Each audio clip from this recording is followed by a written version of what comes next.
Do you ever wish you could go back and teach your younger self a few things about credit? Wondering if that could have saved you stress, money, or avoidable mistakes? In this video, we're talking about 3 things worth knowing about credit early on. So let's get into it. Number 1, on-time payments make the most impact. The first thing worth understanding is just how much on-time payments actually matter. It's not about not caring. It's about not fully understanding the impact. It's easy to think, okay, if it's late once, it's not the end of the world. But payment history is one of the biggest factors in your credit profile. And once a payment is reported late, typically after 30 days, that can have a real, lasting effect. It's not just about paying your bills, it's about paying them on time every single time. Here are some things worth considering.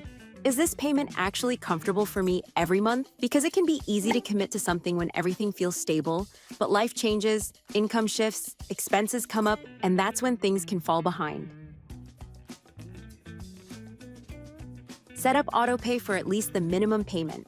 It also helps to keep a small amount set aside so you can still cover that payment if something unexpected affects your income. And more than anything, focus on consistency, because lenders are looking at your habits over time to decide how reliable you are as a borrower. Second, just because you have a limit doesn't mean you should use it all. It is important to understand how credit utilization and reporting works. Industry standards generally consider using around 30% or less of your available credit as a healthy range. And once you go beyond that, it can start to negatively impact how your profile is viewed. Here's what's easy to miss: how reporting plays into that. Most credit cards report the balance around the statement closing date, not after you make your payment. So it's tempting to think, as long as the card gets paid off, it's fine. With a $1,000 limit, using $700 or $800 might feel okay since it's going to be paid back anyway. But here's how that actually plays out. If the balance is $800 when the statement closes, that's what gets reported. So the credit profile shows 80% utilization, even if it's paid off in full a few days later.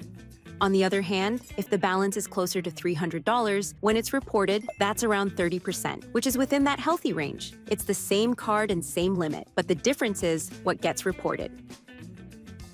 A better approach can be to keep balances lower throughout the month, not just focus on paying them off later. Aiming to stay around that 30% range or lower means being in a good position no matter when it's reported.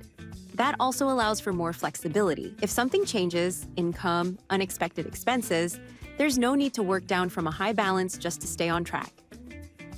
Number 3, regularly reviewing your credit report. The third thing worth understanding is how important it is to actually check credit and know what's on the report on a consistent basis. It's common to feel a little nervous to look at it as things change, assuming everything is fine as long as the cards are being used. But a credit report is what lenders are actually looking at, and without checking it, there's no real way to know what they're seeing. There could be missed payments, high balances, or even errors that go completely unnoticed. And those things can affect a score without anyone realizing it. The better habit is checking credit regularly to stay aware of what's being reported, how accounts look, and if anything needs to be addressed. Because at the end of the day, it's hard to improve something that isn't being paid attention to. Understanding these 3 things earlier, how important on-time payments are, how utilization and reporting actually work, and staying on top of what's on a credit report, can lead to a lot better decisions early on. So for anyone working on their credit right now, those are the areas that can be worth staying on top of. If this was helpful, make sure to like, subscribe, and we'll see you in the next one.